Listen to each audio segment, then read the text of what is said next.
जय जय रघुवीर समर्थ। जय जय रघुवीर समर्थ।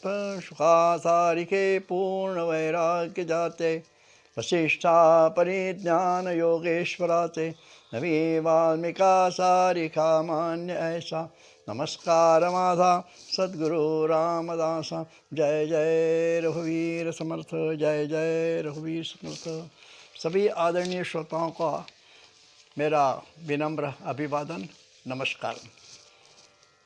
आज मंगलवार दिनांक 2 फरवरी। आज का मेरा विषय है गरीबी में आटा गीला और सोने पे सुहागा। हाँ, इन दो कहावतों पर आधारित आज का विषय है।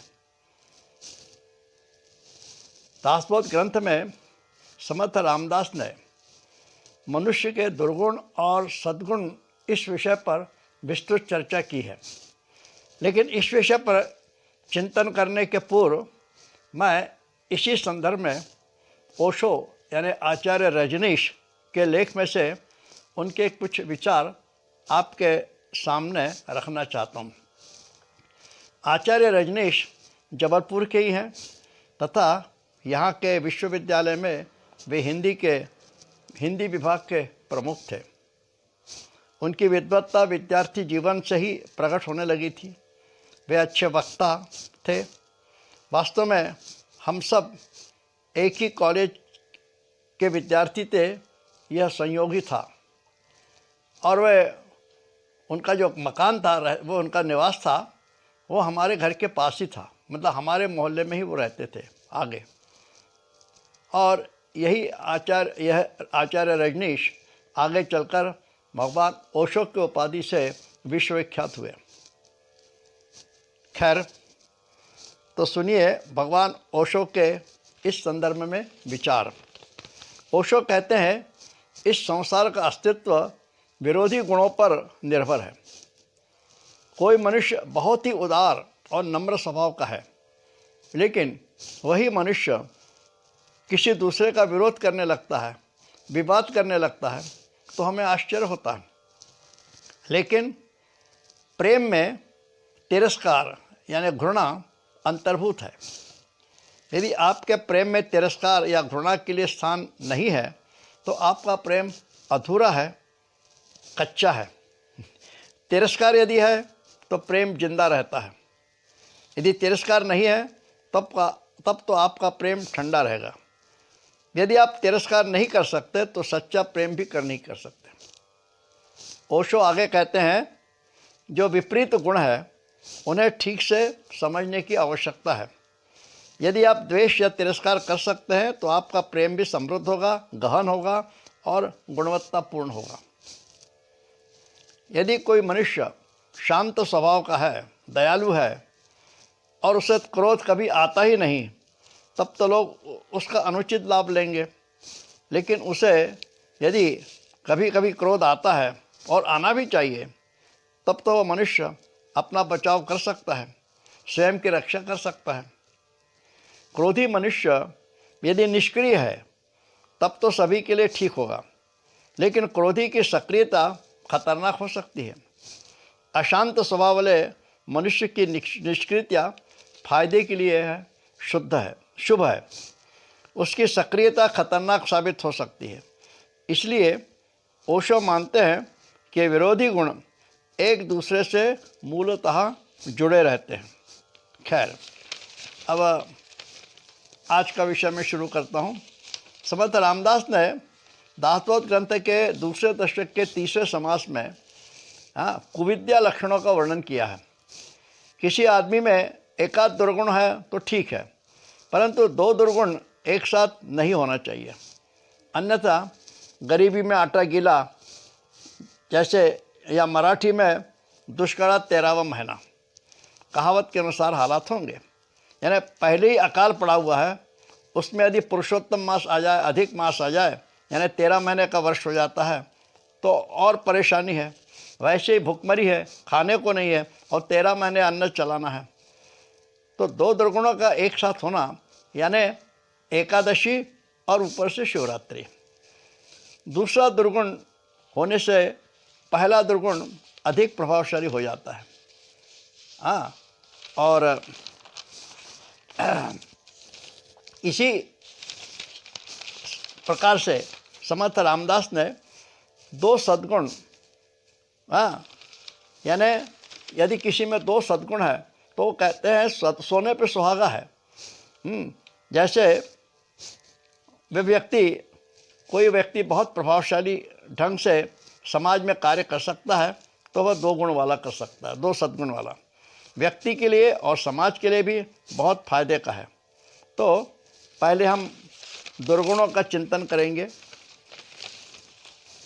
अब उदाहरण के लिए कुरूप और कुलक्षण, यह 2 दुर्गुण की जोड़ी है। शादी के समय हर किसी को लड़की की सुंदरता, सुरूपता की अपेक्षा रहती है, लेकिन लड़की यदि कुरूप है और सुलक्षणी है तो उसके रूप को थोड़ा नज़रअंदाज किया जा सकता है और करना चाहिए। यही नियम पुरुषों के लिए भी है। सुंदर दिखना मनुष्य के हाथ में नहीं है, लेकिन सुलक्षणी होना मनुष्य के हाथ में है। अब एक है दुर्बल और दुर्जन, यह भी 2 दुर्गुणों की जोड़ी है। दुर्बल आदमी यदि सज्जन होगा तो लोग उसके प्रति सहानुभूति रखेंगे, लोग उसकी मदद करेंगे। लेकिन दुर्बल तथा दुर्जन, यानी दुर्बल भी है और दुर्जन भी है, दोनों दुर्गुण है उसमें, तो वह समाज की सहानुभूति खो बैठता है, उसकी कोई मदद नहीं करता। अब दरिद्री और कृपण यानी कंजूस, यह एक जोड़ी है। दरिद्री यदि कंजूस है तो वह अपने स्वतः के फायदे के लिए भी खर्च नहीं करेगा। यानी खुद यदि बीमार है, तबीयत खराब है, पैसा है थोड़ा सा, लेकिन वो भी खर्च नहीं करेगा क्योंकि कंजूस है। और धनी व्यक्ति अपने स्वार्थ के लिए भरपूर पैसा खर्च करके धन और इकट्ठा करेगा, संपन्न करेगा। कंजूस तो स्वतः के कल्याण के लिए भी खर्च नहीं करता। एक जोड़ी है दुर्बल और झगड़ालू। ये दोनों दुर्गुण होना अजीब सा है। यानी जो दुर्बल है, हाँ, कमज़ोर है, और यदि वह किसी से झगड़ा करेगा तो निश्चित ही उसके हाथ पांव टूटेंगे। यानी इसका मतलब यह नहीं कि जो शक्तिशाली है वह झगड़ा ही करता रहे। इसलिए ये 2 दुर्गुण मतलब यही है कि अच्छा नहीं है, गरीबी में आटा गिला जैसे। अब मूर्ख और क्रोधी, किसी मूर्ख का क्रोध कोई भी सहन नहीं करेगा। वही यदि बुद्धिमान क्रोधी है तो उसकी विद्वत्ता जो है, विद्वत्ता को देखते हुए लोग थोड़ा सहम जाएंगे, शांत रहेंगे, हाँ, उसको थोड़ा नज़रअंदाज कर देंगे। अज्ञान और अविश्वासी, हमें यदि गाड़ी चलाना नहीं आता तो हमें ड्राइवर पर विश्वास रखना चाहिए। चिकित्सा क्षेत्र का ज्ञान नहीं है तो डॉक्टर का विश्वास करना चाहिए। लेकिन ज्ञान न होकर किसी ज्ञानी पर विश्वास न होना, यह मूर्खता है। अब पापी और निंदक, जो स्वयं पाप करता है वह दूसरों की निंदा न करे, बुराई न करे, नहीं तो ऐसा ही हुआ शीश महल में रहकर दूसरों के घर पर पत्थर फेंकना। बुद्धिहीन और विवादी, जिससे बुद्धि कम है उससे विवाद करना मूर्खता ही है। वह तो स्वयं के व्यवहार से अपना अज्ञान ही प्रकट करता है। अक्सर होता यह है कि जिसे आधा अधूरा ज्ञान है ना, उससे विवाद करने में बड़ा मज़ा आता है। इसीलिए तो कहा है empty pot makes more noise. खैर, अब दासबोध ग्रंथ के दूसरे दशक के 8वें समास में सद्विद्या का वर्णन किया गया है। यानी जिस प्रकार पहले दुर्गुणों की जोड़ियाँ दी गई, उसी प्रकार सद्गुणों की जोड़ियाँ भी है, और यही सोने पे सुहागा है। जैसे सुंदर और चतुर, यदि कोई स्त्री बहुत सुंदर है लेकिन बुद्धि की उसमें कमी है तो वह गलत काम करेगी। इसलिए सुंदरता के साथ चतुरता भी होनी चाहिए। चतुरता तो हर मनुष्य की वास्तविक संपत्ति है। विद्वान बर्नार्ड शॉ के पास एक सुंदर अभिनेत्री आई और कहने लगे, सर, हम दोनों शादी कर लें तो हमारी संतान तुम जैसे विद्वान और मेरे जैसे सुंदर होगी। तब बर्नार्ड शॉ ने जवाब दिया, यदि संतान मुझे जैसे कुरूप और तुम जैसे बुद्धि की हुई तो इसलिए यदि चतुरता नहीं है, विद्वत्ता नहीं है, तो सुंदरता व्यर्थ है। सुंदरता का कोई अर्थ नहीं है। जगत का सारा व्यवहार जो चलता है ना, सुंदरता से नहीं चलता, विद्वत्ता से, चतुराई से चलता है। अब शक्तिमान और धीरवान, ये दो सद्गुण किसी में है तो वह सभी कार्य बड़ी कुशलता और सफलता से कर सकता है।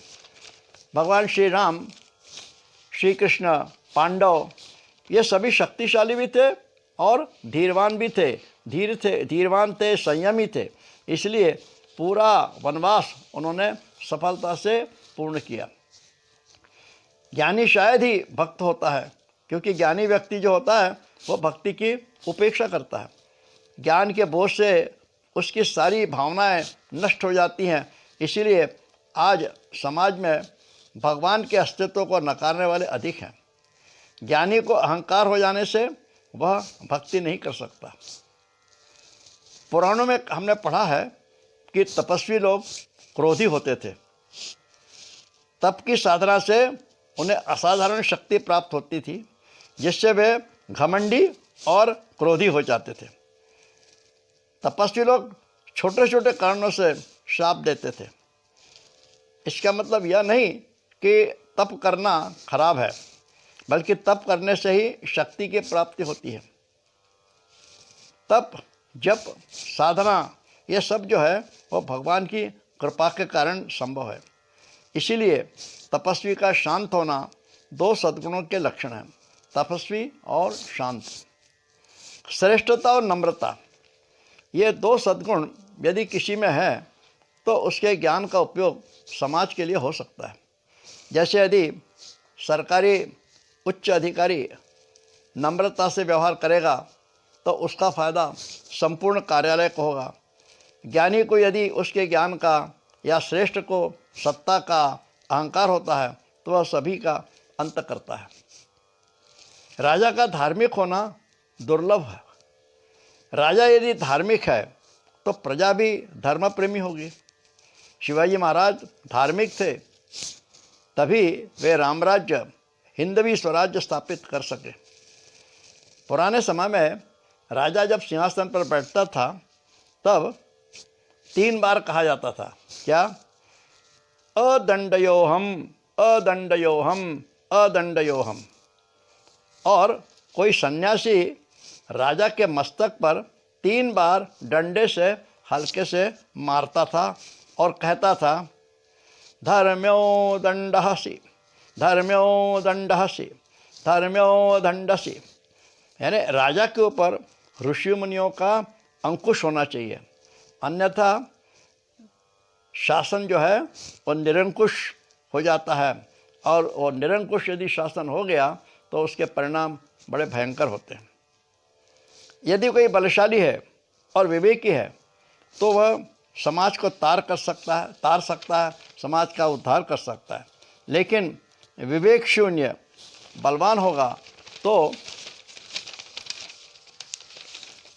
उसमें रावण, कंस, दुर्योधन, दुशासन जैसे दुर्गुण होंगे और वो सबका सर्वनाश करेगा। शक्ति का उपयोग हमेशा सज्जनों की रक्षा के लिए तथा दुर्जनों को शिक्षा देने के लिए होना चाहिए। होता यह है कि दुष्ट बुद्धि वाला अपनी बुद्धि का उपयोग वाद विवाद में, धन का उपयोग भोग विलास में और शक्ति का उपयोग लोगों को पीड़ा देने के लिए करता है। विवेकी और शक्तिवान राष्ट्र का कल्याण ही करेगा। भोग विलास के साधन उपलब्ध हैं तथा शरीर में शक्ति भी है। ऐसे समय में भोग विलास से दूर रहना ही सच्चा संयम और वैराग्य है। वैराग्य जोर ज़बरदस्ती से नहीं होता। जवानी में ही नियम से रहकर अध्यात्म करते रहें तो व्यक्ति का और समाज का हित होगा, क्योंकि वृद्धावस्था में शरीर की इंद्रियां शिथिल हो जाती हैं, शरीर साथ नहीं देता। इस प्रकार मनुष्य के 2 दुर्गुणों और 2 सद्गुणों से उसके व्यवहार में क्या प्रभाव पड़ता है, समाज में क्या प्रभाव पड़ता है, हाँ, इसका हमने थोड़ा चिंतन किया। आशा है आपको पसंद आया होगा। जय जय रघुवीर समर्थ, जय जय रघुवीर समर्थ। धन्यवाद।